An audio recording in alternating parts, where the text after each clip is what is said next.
Okay, I think we're about to get started. Thank you for joining us. Tonight we will discuss the effect of suburban pollution on wildlife, specifically frogs. Dr. David Skelly is the director of the Peabody Museum of Natural History. Prior to that, he served for 5 years as Associate Dean for Research in Forestry. He is a field biologist whose focus is primarily on ecology and the development of amphibians. Please give him a warm welcome.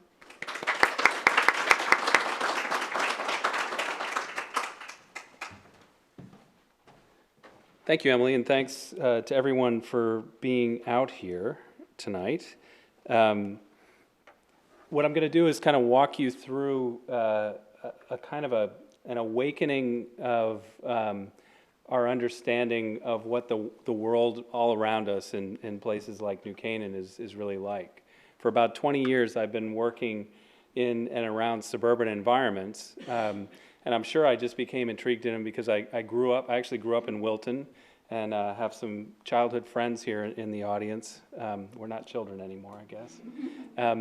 And have lived during the time I've been at Yale. I live up in Madison, so this is the environment that I'm confronted with every day, and I love living in these places. And I think for many of the reasons that all of us do, it's kind of a Goldilocks thing. It's not too urban, it's not too rural. You can get to things, but it feels clean, it feels safe, it feels beautiful, and that's why a lot of us want to live in these kinds of places. And yet, through the research that I've done for the past couple of decades, I've come to understand that there's this sort of invisible world around us that we don't really think about. And very much like what happened after this guy here, Antony von Leeuwenhoek invented the microscope in the 1600s. It was very soon after that that we discovered that there's this microbial world that was literally all around us. And it fundamentally changed our understanding of, all kinds of things, where we stood in the pantheon of biodiversity, the fact that our bodies were full of these things, and that the water in lakes and the water in puddles and the surfaces of anything that is around us are covered with this microbial world. And it wasn't too long after that the germ theory of disease was formulated, evaluated, and validated. And we have now a biomedical industry that's built up around figuring out how some of these microbes are good, some of them are bad. When the bad ones do bad things, how do we counter it? So it's totally changed how we see the world. And there's a quieter kind of revolution that's going on right now that is no less important. And I'm not tooting my own horn here because I'm not a chemist, but the world of chemistry is changing really, really quickly. And we're starting to understand that the chemicals that we make don't disappear. They're around us, inside, outside, everywhere we go, and they're usually in vanishingly small concentrations. And in each individual concentration, you might say, no big deal. But there are literally thousands of these different chemicals. And so this next 40 minutes or so isn't meant to scare anyone. It's more just my take as somebody who's arm's length from the chemistry part of this, but as a biologist trying to understand what that means for all of us, and then maybe what we do about it. So, first, the good news part of this story is, as in the past, when we as a society decide to take this sort of stuff on, we can work out what it means and what to do about it. And we're just in the early days of this, but many in this room will remember that water pollution 45 or 50 years ago was in a similar state when it came to nutrients and other sorts of really grossly obvious pollutants. So this picture on the left is the result of an experiment that was done in the Midwest where a lake was divided in half and nutrients, nitrogen and phosphorus, were added to one side of the lake and not the other. And this experiment was one of the pieces of conclusive evidence that phosphorus in particular was responsible, phosphorus loading was responsible for the really poor water conditions in many water bodies around the United States. And that realization led to the widespread institution of wastewater treatment all over the country. And we enjoy much better water quality than we did back then. And at that time, we had no way of understanding what was going on with all the organic pollutants that weren't as obvious and that weren't detectable by the technology of the day. Nevertheless, during the 1990s, Theo Colburn and colleagues wrote this book called Our Stolen Future. And it was about the topic that I'm talking to you about, but it was also still predominantly ahead of the technology. So it was kind of an educated guess that some of the birth deformities that we were seeing, some of the trends in human reproductive health, like decreasing sperm counts, earlier onset of menstruation in girls, and so on, might be related to the way that we're altering the chemical environment. But it was very speculative, and it was really shaken off by policymakers, governmental agencies, and so on, because frankly, the evidence wasn't there. And what I'm going to talk about tonight is sort of the state of the evidence 20-odd years after this book came out. So at this point, we have a much better idea of what's going on. There are compounds that are in the plastics that we use, whether it's siding, whether it's in one of these thermally printed receipts that may have bisphenol A or BPA in it. And we can also start to test groundwater and lawns that are being used for wastewater treatment to see things that we couldn't see before. And we have a better idea of why something like bisphenol A on the left can bind with the same receptors in our cells that estradiol is meant to bind to. So the business end of this molecule and the business end of this molecule are identical. And the studies have been done in humans, but also quite a bit in other species, other vertebrate species, to show that the same parts of your cellular anatomy that will bind to estradiol can bind to BPA. And this led to the banning of BPA in baby bottles. Some of you will remember that. And I guess my message to you about that is great, but there are hundreds of chemicals that you could show that have analogous sorts of structures, and more that come onto the market all the time. And doing this sort of one chemical and one product at a time may feel like a victory, and NGOs may be able to raise money because, toxic baby bottles is a pretty good way to get people wound up. But that's not the way we're going to address the problem in a wholesale way. We need a different kind of approach.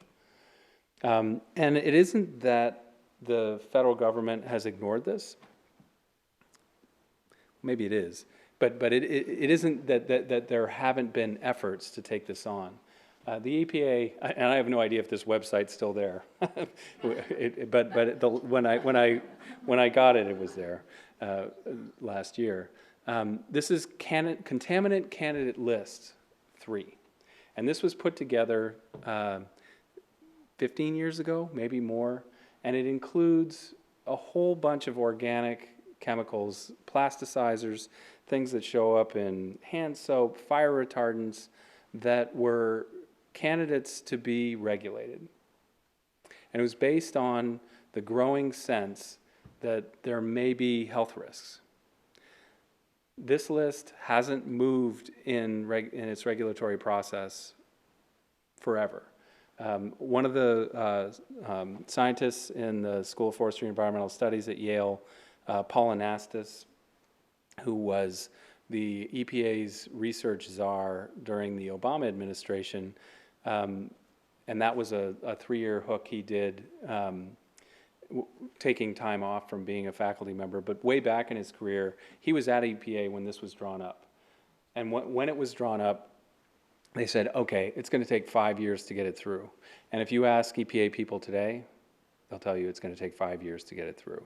And so what it means is that a lot of the chemical compounds I'm going to talk about tonight, there's an awareness that we probably need to start paying attention to them. but there's no activity. And there's no, since there's no regulatory mandate, we don't even monitor these things. And because we don't monitor them, we don't really know where they are or what they're doing. And so the chemistry work that I'm going to talk to you about tonight was done by a USGS lab, U.S. Geological Survey lab out in Boulder, Colorado, where the chemist that we dealt with is developing the techniques to be able to readily monitor compounds off of this list. But it's still guru level chemistry, especially taking, we give this poor guy these gloppy liter bottles of muddy pond water where our frogs are living, and he magically, gets the glop over here and the few molecules of chemical X, Y, and Z over here isolated. That's the hard part. Running it through the machine that tells you how much of each is in there is much easier. Not inexpensive, though. The chemistry for the work I'll talk about tonight cost about $250,000. And now, on to the, for people with kids in the audience, don't worry, we're going to go over this in a very light way. For thousands of years, people have recognized that while there are typical sorts of ideas of what a male is and what a female is, that there were people, in this case, that didn't fit either one of those categories. And that's very much in the news these days anyway. This also happens in the animal world. We call the individuals of the frogs that I'm going to talk about that have both male and female characteristics intersex. And our work is discovering what sort of environmental factors are associated with the promotion of intersex in amphibians. This paper, and I don't know what that just got screwed up, it's supposed to show you the title of this paper. This is a 1994 paper that focused on rainbow trout in Colorado rivers. And what these folks discovered, and they were the first ones to discover it, is that immediately downstream from a wastewater treatment plant outflow that went into a river, there was a spike in the frequency of intersex fish that showed both male and female characteristics. And then the frequency of those intersex fish declined in this beautiful relationship as you went downstream, and the concentration of whatever was causing that was diluted. Now, let me just say that again. This was the outflow from a triple stage modern wastewater treatment plant, which means that this is supposed to be the good water, right? That's already gone through all kinds of treatment, not just coming out of a septic field, not leaching off of a feed pen at a cattle operation. Those can also cause these sorts of things. But this is coming out of our state of the art in the United States for treating water. And yet the water still has something in it. And so this paper came out in 1994, and that led to a great deal of work to figure out what was in the outflow of wastewater treatment plants.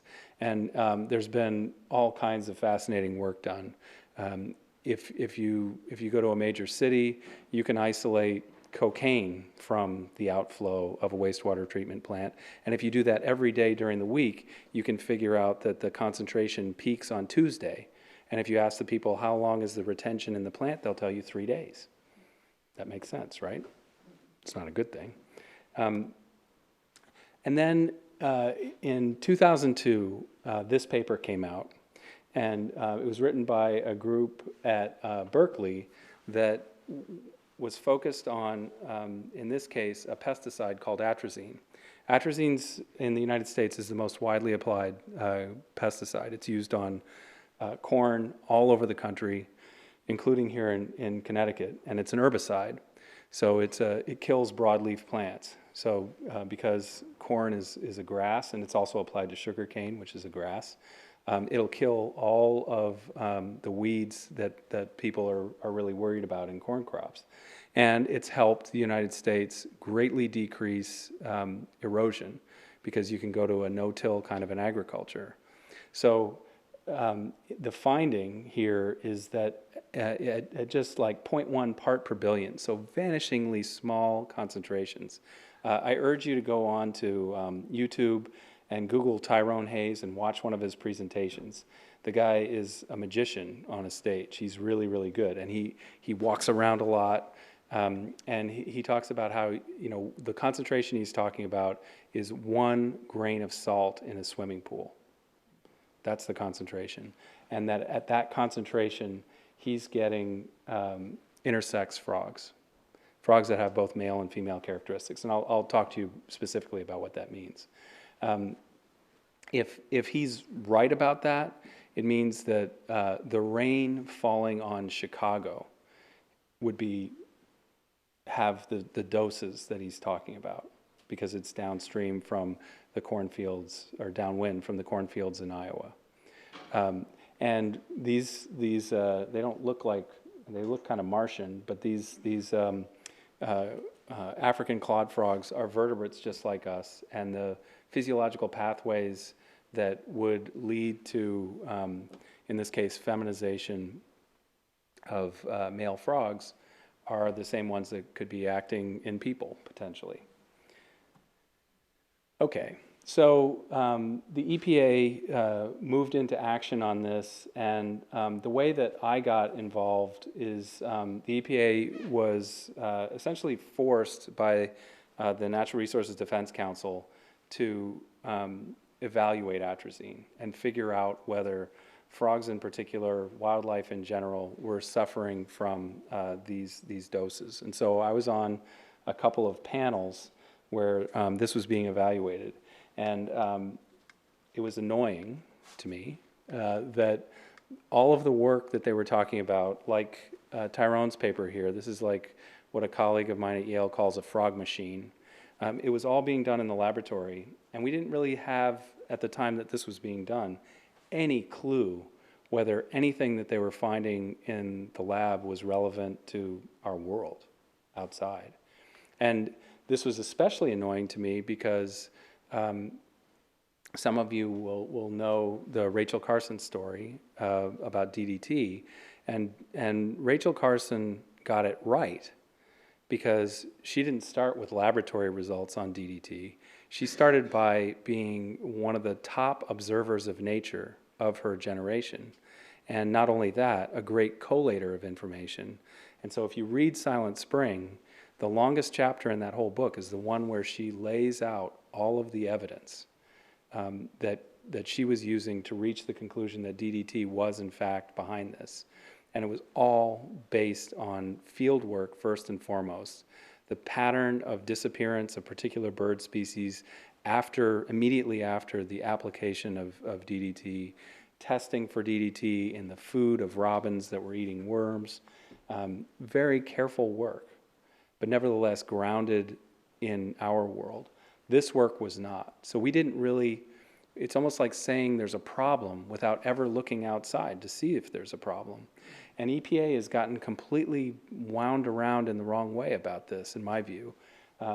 If you read their own official history, they call themselves, and this was written in 1985, so it was a different era, but they call themselves the long shadow of Rachel Carson's legacy. So it very much is the case that the EPA exists because of what Rachel Carson did, but the EPA doesn't operate on the principles that she used to make the discovery that led to the creation of EPA. And I'll be off my soapbox about that now. So what I want to start by talking about is the case that was being made for atrazine causing intersex in these animals. And this is actually a photograph from a field site up north of Hartford that we studied, looking for atrazine and other chemicals in the water, and also what was going on in the frogs. So there did, following Tyrone Hayes' initial paper, he and others did end up doing some field work. But what they ended up doing was, in my view, the opposite of reductionism. So many of you will have heard of the concept of scientific reductionism, and that's where you've got a phenomenon like what Rachel Carson studied, birds are disappearing, and birds are disappearing after DDT is applied, and then nominating a mechanism. Well, DDT is somehow causing that, and then testing or looking for evidence. Is it just outright killing them? Maybe in some cases, but not usually in others. It takes a couple years for the birds to disappear. What's going on? It seems to be associated with nest failure, and eventually getting to the point where eggshell thinning was pulled out as the critical way that DDT was acting on most of these birds. That's reductionism. This is the opposite. You go into your laboratory frog machine and you come up with this association between low doses of atrazine and a phenomenon intersects in frogs. And by the way, it's African clawed frogs, which don't even live on this continent and are practically Martians compared to most of the frogs in the world. They're very different biologically. And saying this is what's going on.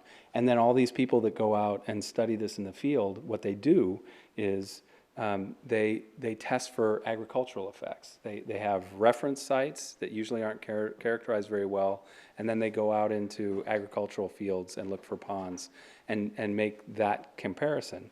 And guess what they found? In every single case, they found there was more intersex going on in agricultural contexts than in the reference context.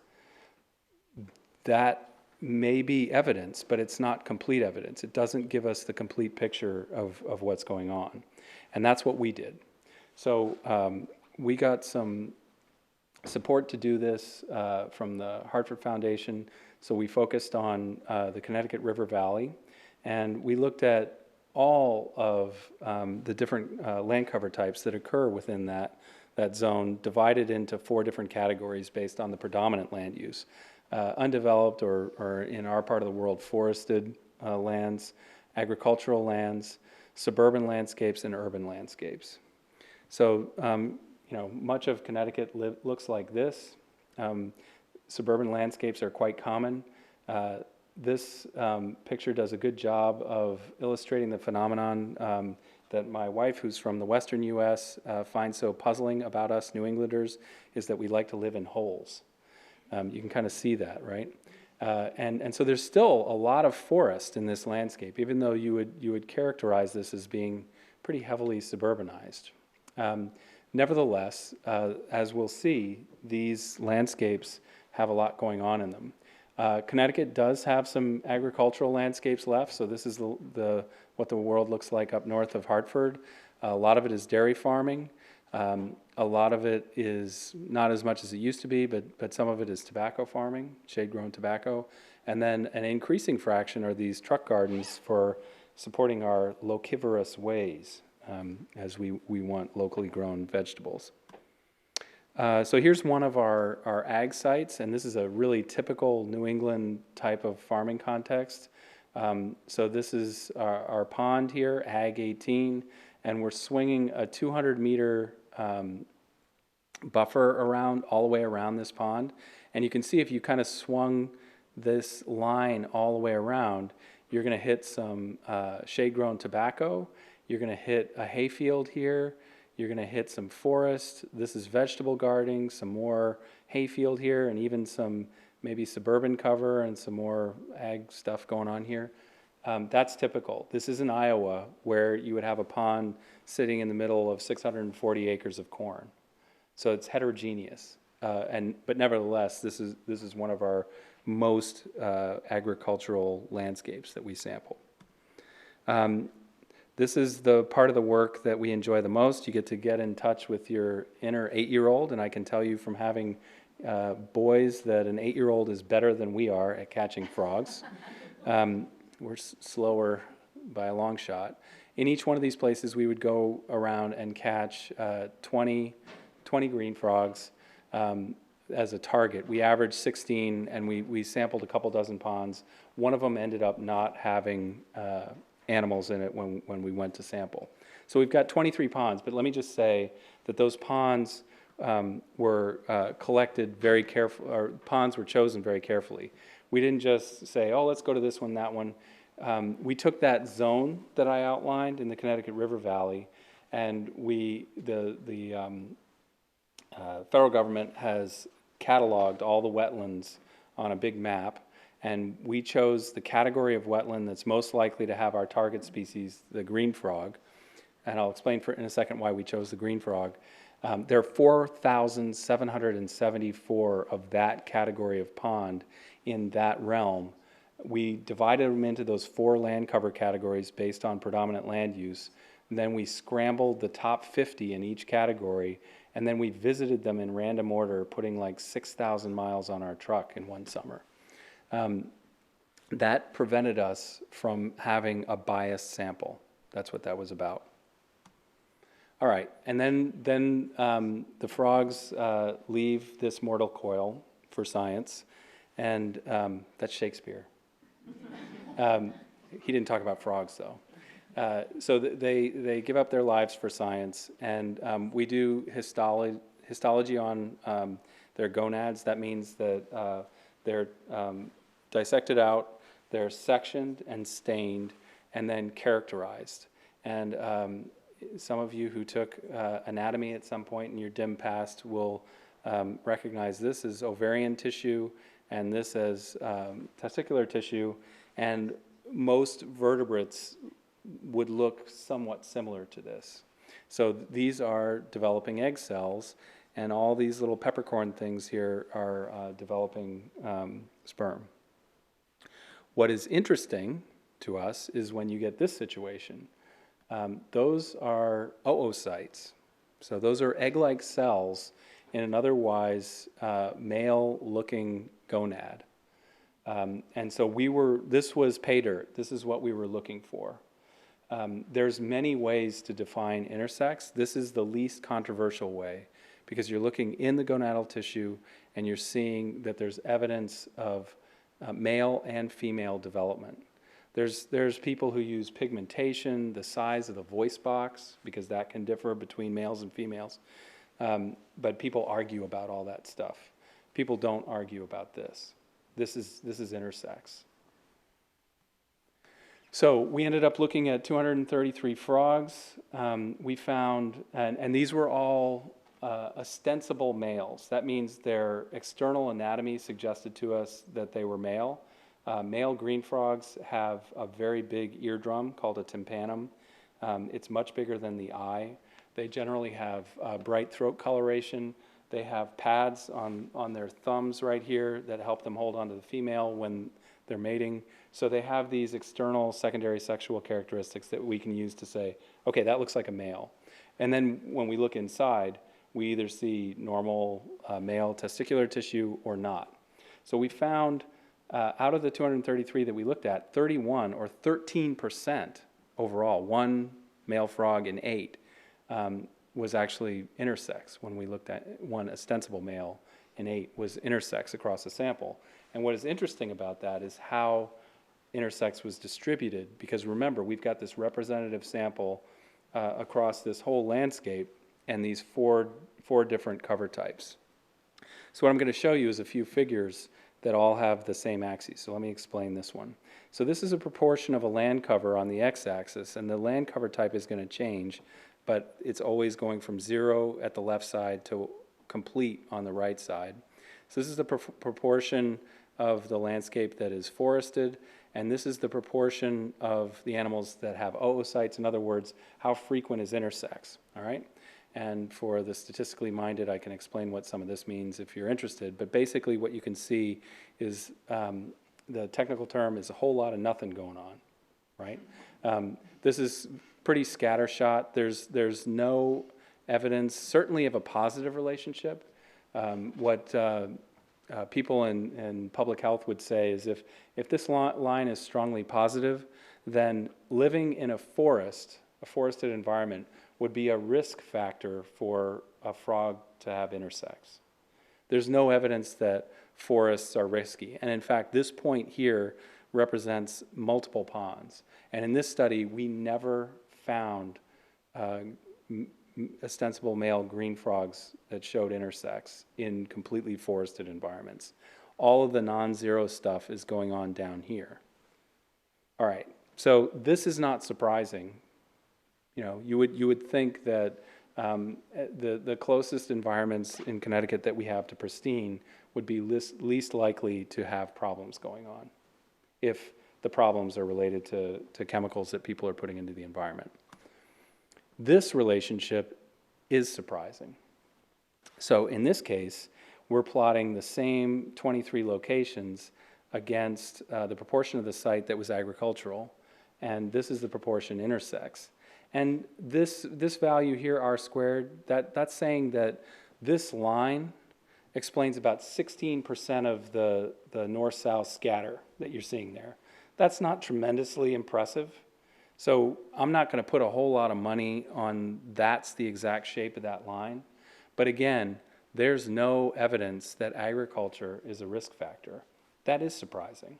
So based on the work that was done on African clod frogs, you would expect that line to be heading up as you go to the right.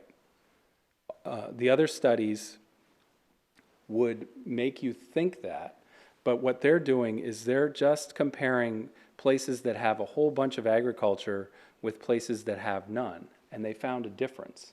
But what they didn't do is sample whatever else is going on here, and let's talk about whatever else is going on.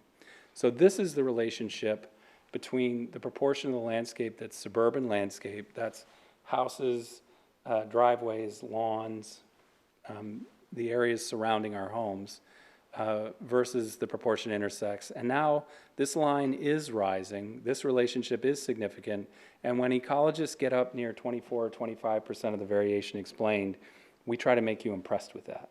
So I'm going to try to make you impressed with that. So there is likely something going on here. All the zeros except for one are down here, and the higher values are mostly out here. Okay, so this suggests that something about suburban development may be linked with intersects, and we get the same thing for the proportion of the land cover that's urban. So somehow urbanization or suburbanization seems to be related to what's going on with these animals. If there are hotspots of intersects out there, they're not agricultural fields, they're the places that we live. And if you think about that for a second, and if we want to maintain the idea that chemicals in the environment matter, well, think about a cornfield. Farmers don't put chemicals onto their corn unless they absolutely have to, and then they only put the chemicals that they need. And it's going to be a handful, 2, 3, 5. Our homes, and we're sampling here, when we go to sample a suburban pond, it's almost always in the backyard of somebody's house. And there's almost always, I don't know if anybody here have a pond in their yard? Where's your septic field? Do you have a septic field? Yes. Where is it? It's on the other side of the house. Oh, so it's not next to the pond? No. Oh, good for you. Because all the suburban places we've sampled, usually the septic field is in the backyard and it's right next to the pond. And what I'll tell you about in a minute is all that stuff that goes through the septic field ends up in the pond. We can see it. All right. So that was just saying what's out there. And what we found is that suburban and maybe urban environments are the place to look. So we did a follow-up study in Avon, Connecticut. And we picked on Avon for an interesting reason. We wanted to work in a place where the town was divided between sanitary sewers and septic fields, so we could look at that difference. And we needed to know where the neighborhoods were that were one or the other. And it turns out after 9/11, municipalities treat that information like municipal secrets. And it's very difficult to get a town to give you those maps. I don't know what in the world they thought we were going to do with them, but they did not want to give us those. But I was able to crack through that in Avon because my college roommate was on the sewer board. So we dove right in Avon with our stolen municipal secrets. And we looked at most of the ponds in the category of interest within Avon, everything we could get into. And what we wanted to do is just see two things. if we look at suburbs again, do we get the same result? And what I should have said in the previous slide is that the frequency of intersex in male frogs in suburban environments is 1 in 5. So 1 in 5 male green frogs is intersex. When we went back to Avon in a bunch of ponds that we hadn't been in before, the incidence was virtually the same. It was 18% versus 20. And it was almost everywhere. It was in almost all the ponds. There were 1 or 2 where we couldn't find intersex, but it was in almost all of them. And we were just dipping our toe in the water, so to speak, with water chemistry, and we tested for caffeine. So what I have to tell you right now is, don't tell anybody that David Skelly said that caffeine causes intersex, because I'm not saying that. What we were using caffeine as a tracer. There are no coffee or tea plantations in Connecticut yet, which means that if you find caffeine in a pond or in groundwater, it had to come through us, through coffee, Mountain Dew, whatever. And we found it in 71% of the ponds, just going out and sampling once. So what that means is wastewater generally is getting into these ponds. And so that's going to lead us into the next step. The other thing that's not on here, but I just want to say, is it did not matter at all. None of these stats differed between sewer neighborhoods or septic neighborhoods. That was also tremendously surprising. And I'll just give you the punchline now while I'm talking about it. Sanitary sewers leak badly. And if you go into the literature and you go into a kind of a fancy version of Google that searches scientific papers, and you search for sanitary sewer leakage, all that kind of stuff, you get nothing. You have to use the civil engineer's secret word for leak, which is exfiltration. And then there's a whole literature. And it turns out that people have figured this out, because you can say, okay, this municipality has a sewage treatment facility that's serving 5,000 households. We know to an approximation how much each of those households should be contributing into the sanitary sewer in terms of gallons per day. And we know what's reaching the plant. So just on a bulk flow basis, we can estimate that in most of these systems, 15 to 30% is not making it. And I just destroyed the mental social compact you've had with your sanitary sewer, and I'm sorry about that. Maybe the only thing you remember from tonight. And this is a shameful thing. If that was natural gas and stuff was blowing up, of course that gets fixed. And people who run gas companies have developed these incredible, they call them pipe pigs, that go through and look for leaks and test, and they even have welders on them that can fix from the inside any potential leaks, because that's product in there, and that's a disaster that can shut a company down. But because sanitary sewers, think about it, if your sanitary sewer system is leaking 15 to 30%, guess what? You got to process 15 to 30% less. And the only place that you can find municipal sewer systems getting worried about leaks is the opposite thing of infiltration.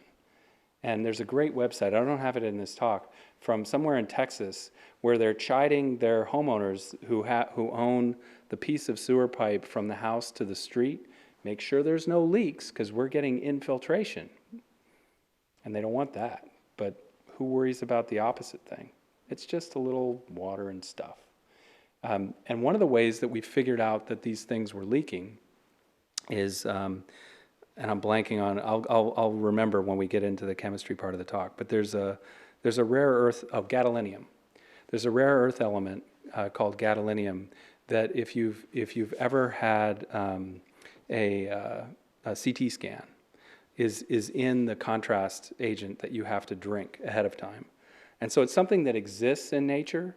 Rare earth elements are actually not rare in the sense that they're just found one place. They're found everywhere, but they're found in very low concentrations, and that's what makes them rare. And so what you see is if in a sewer line, that rare earth element is elevated, if you've got a main trunk of a sewer line because somebody upstream has had a CT scan, okay?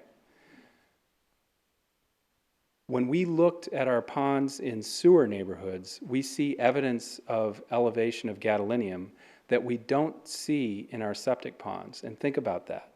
In the septic ponds, we have 1, 2, in rare cases, 3 septic fields that might be feeding into a pond. And the odds are, when you're there sampling, none of those 2 or 3 households have had a CT scan lately. But if you've got thousands of people upstream and this stuff's sliding by and coming out, there's always gadolinium in there. And we see that in the pond. So, sorry, but sewers leak. So what's next? We worked, as I mentioned, with a chemist at USGS, Larry Barber. He's a total wizard. And 2 of my graduate students, who were master students at the time, Max Lambert, who's just finishing up his PhD with me right now, and Jeff Giller, who finished his master's and is now a science writer based in Ithaca. They worked with me and with Larry to do the work that I'm going to talk about. I wanted to give you an idea of what mentoring looks like at Yale. This is Jim Sayers, a colleague on the faculty who's a hydrologist, and me, and this is Max, and we're mentoring him on how to dig a well. So we went out to a whole set of ponds. This is obviously a forested pond, and we're going to sample in the water here, but we're also going to sample using this peristaltic pump out of a groundwater well to look both in groundwater and in surface water. And I'll tell you the punchline there is that we find virtually the same thing in the groundwater as we do in the surface water of these ponds. This is called field sampling Gothic. We use GIS to identify a whole set of forested and suburban ponds using the National Wetland Inventory, which is what I told you about before. We had a total of 19 ponds that we sampled. 13 of them had frogs. We collect water samples from all of these, and this is where that high-dollar chemistry got done. This is Jeff sitting there on a sunny day with a peristaltic pump for an hour. It's really hard field work. Max dug almost all the wells. This is the only day that Jeff got out there. I hate throwing him under the bus, but it's true. So here's New Haven right down here, and here's all these ponds that we sampled in a radius around New Haven. And here are the extremes. Here's one of our forested ponds. This is that 200-meter buffer, and you can see this is completely forested. And here's the typical scenario we have in suburban environments where the pond is surrounded by homes and roads. And if there's a septic field, it's generally right there. And the sewer lines generally run along the road, and in many cases, they're only meters away.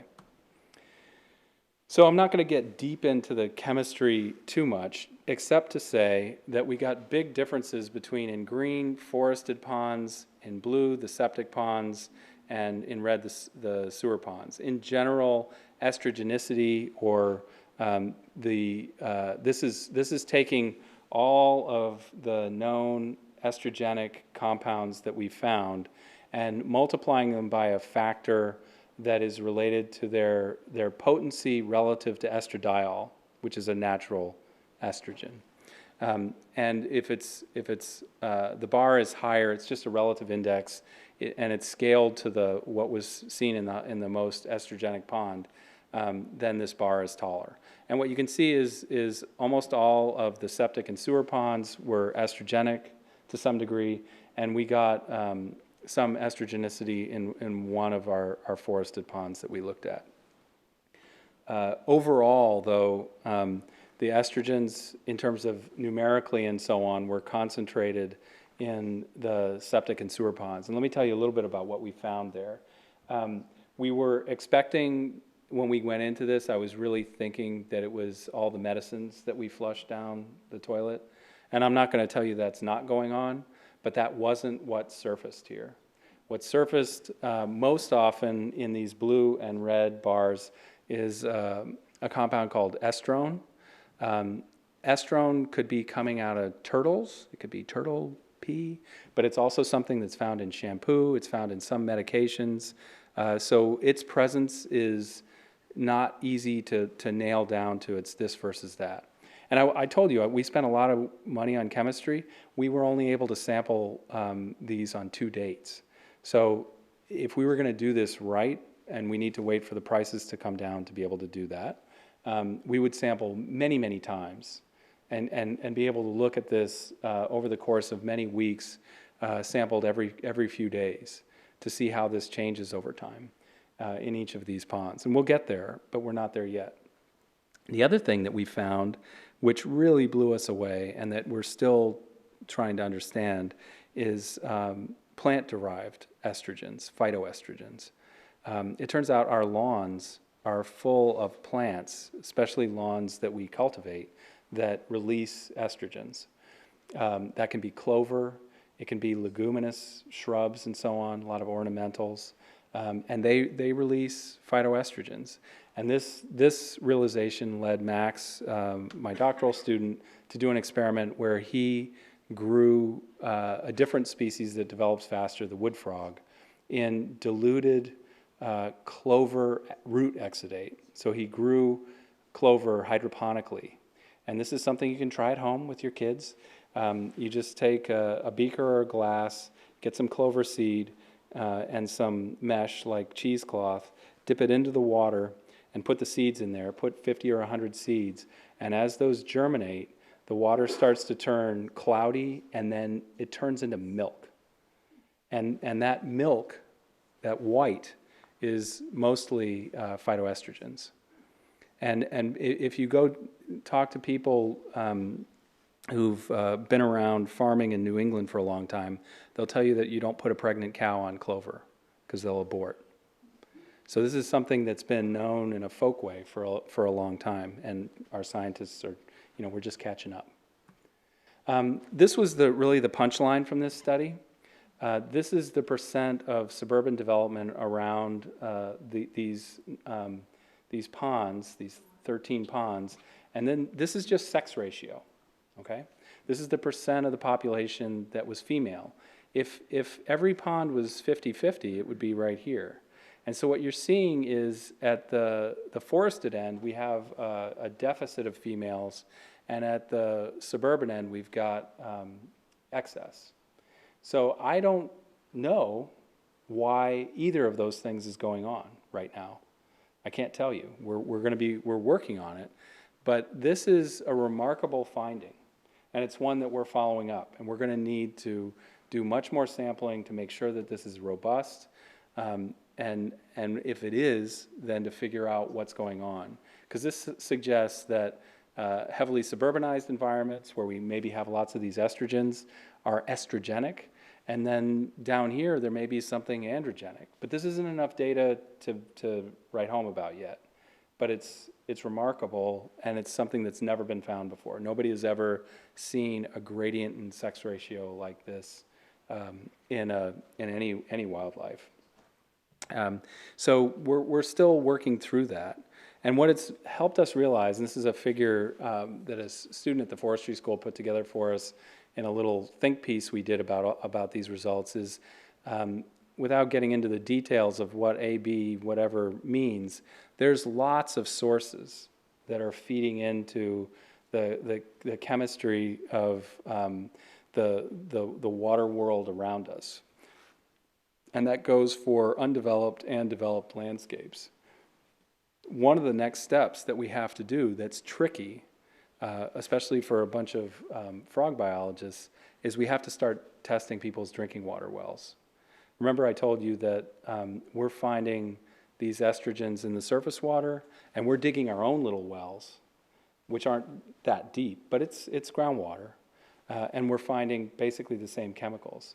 We haven't yet tested the drinking water, and that would have been a really obvious thing to do, but we couldn't. There's two reasons. One, we would have had to get human subjects approval because we're testing, basically the study design would implicate risk for people. And the second reason is, and only the federal government could tell you why this is, USGS scientists are not allowed to test drinking water, only EPA scientists. But the EPA scientists haven't figured out this chemistry yet. So, By now, actually, hopefully that's changed, and maybe hopefully there'll be an EPA when we go back to do that next step. And I'm going to finish up with a quote from Aldo Leopold and then open things up for what I hope can be some question and discussion. So Aldo Leopold is, we like talking about him at Yale because he was an undergraduate and then he got a master's degree in one of the first classes that graduated from the what was called the Yale Forest School at the time. He wrote the Sand County Almanac, developing this land ethic, which for many people remains very important. He was also interested in the themes we've been talking about tonight. And in 1933, he wrote, "To build a better motor, we tap the uttermost powers of the brain. To build a better countryside, we throw dice." And I wish I could tell you that it's changed a whole lot. But here in the US, the technology that people were using to manage wastewater, the state of the art, I mean, Aldo Leopold, if we could bring him back and show him a modern septic field, would understand exactly what's going on. We haven't moved the ball at all from the time where he said we were throwing dice. You have to discount what he's saying, though, because when this picture was taken, he had 2 shotguns pointed at his head that he had just put on the fender of his Chevrolet there. So with that, I want to thank you all for coming out tonight, and I'm happy to answer any questions.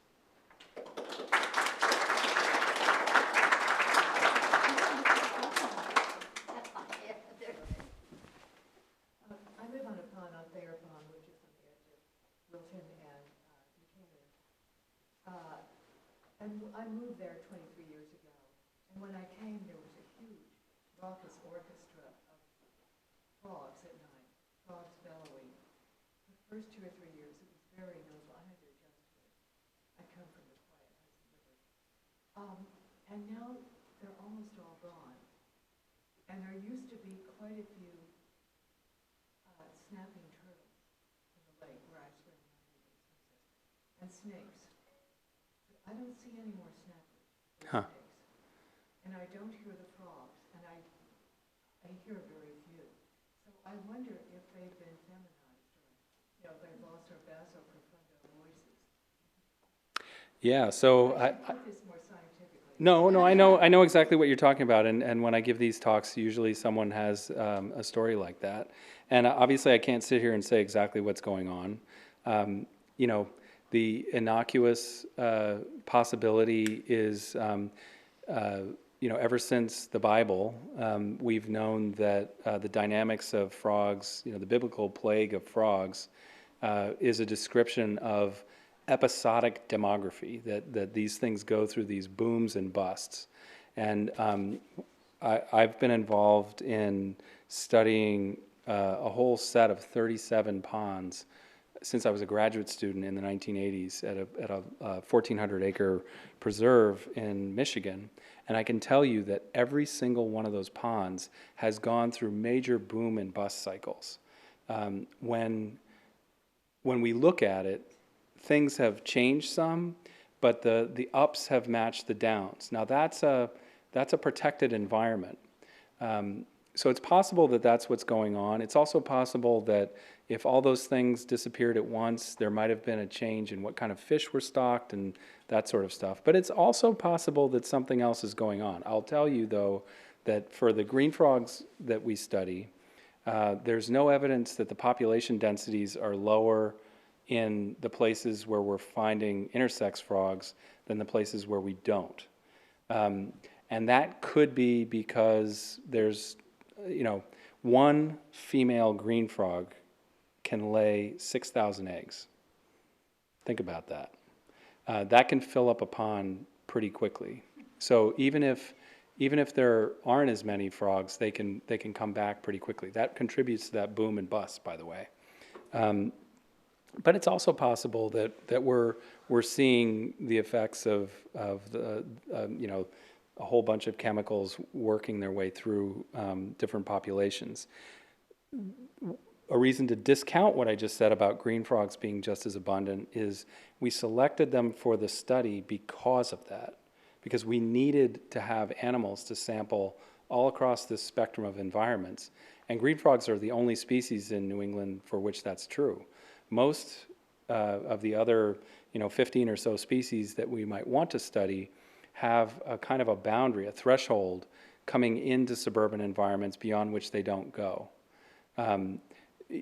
You know, somebody just before the talk was playing a recording of spring peepers. They're another good one that gets into urban environments more than some of the others.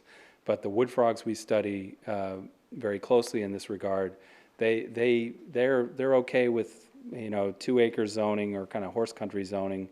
You get anything less than that, and they're pretty much gone. And we've been studying that particular transition and what causes it in that species as well. So that's a long way of saying I don't know what happened in your pond, but it's that's exactly what we're working on. Yeah. In New Canaan, at least, it seems as though it's really the lawn chemicals that people are using versus what you talked about as septic. Here, there's a huge population that uses sprayed chemicals. Sure. Chemlon. Articles from the internet said at one time that Chemlon was using atrazine as an example. Yeah. They may still be. If you apply triphosphate in the context of your lawn, and that goes into the pond, everything is dead. So that is most likely the case. And I have several very pure properties, and had to put a moat around those properties to raise fireflies. Mm-hmm. Well, my neighbors have no fireflies, and I have hundreds of thousands of fireflies. It's amazing how you can differentiate between properties that have used lawn chemicals and those that don't. Yeah, and I definitely philosophically I'm with you. We don't put any chemicals on our lawn, and I never would, and I especially say that with Mickey Porta in the room. However, we asked all the people whose homes that we study whether they use Chemlon, and we don't see any difference in the density of green frogs based on lawn treatment, which surprised me, but that's the data. The other indicator we have, which is sort of a direct indicator, is most lawn fertilizer has as just kind of a bystander chemical barium, and you can see barium build up in the soil based on the frequency of fertilizer application, which correlates with a lot of other things that are being applied. And again, we don't see any indication of greater evidence of intersex and so on based on the lawn chemicals. The biggest signal that we see, and I'm sorry to say that this could be inverted based on Chemlon, is related to like clover and stuff being in your lawn. And who knew? So I'm not saying one way or another. This is very much live research where we're not sure what's going on. And those chemicals, as you're indicating, can do lots of other things as well, aside from causing intersex in frogs. The other bit of interesting evidence that we have about this is, I mentioned that wood frogs have this kind of a boundary, and it's based on the intensification of residential settlement. As soon as you get housing density above a certain kind of threshold, this species is gone. And so what we did a few years ago is we did an experiment. We did it along that gradient in Milford and Orange, Connecticut, and then out where we live in Guilford and Madison, where we very closely defined this sort of no frog land, right, beyond which you don't get wood frogs. And what we did is we did a transplant experiment. We did it in enclosures where we put them into enclosures in, happy ponds where they live, and what we call the Headless Barbie ponds, because we always find headless Barbie dolls and shopping carts, and they have this terrible sheen on the water. And these are places behind car dealerships and schools. It's amazing, people who would never think of throwing something into somebody's lawn or even a meadow. If it's a pond behind a car dealer, they'll throw all kinds of things in there. I won't even tell you the things we find. And we were sure when we did this experiment that these poor wood frogs that we were putting into the Headless Barbie ponds were just going to drop dead. And they did just as well as the ones in the beautiful Madison Land Trust ponds. Science, it's science. So what we're left looking at there is what's going on in the terrestrial environment, and that could be a chemistry story, we don't know. Or it could be the connectivity, that, you know, building roads and putting up these barriers to these animals moving around. For wood frogs, maybe that's the critical thing. If we had done this experiment with pickerel frogs, maybe they just would have gone belly up as soon as they saw the first headless Barbie. We don't know. Mickey. So how does this relate to people? That's a really good question, and we don't know. But, you know, as I hinted at in the beginning of my talk, human sexual biology is changing over time. There are trends that you find all over the developed world, and not in the developing world or undeveloped parts of the world, about sperm counts and the onset of menstruation, those sorts of things, that might seem to indicate that the developed world is estrogenizing. And there's lots of people in the environmental medical world who are thinking about that and studying that. And that's not what I do, but I talk to those folks a lot. And one of the things that we've talked about is going in jointly. And, you know, you study the people, I'll study their frogs in their backyard. And they're, you know, when I talk to people who have seen this sort of thing, they're interested in that. I gave a grand round at the Yale Med School to the endocrinologists, and there's definite interest. It's figuring out how to do it in the right way, and what sort of environmental factors do you want to study.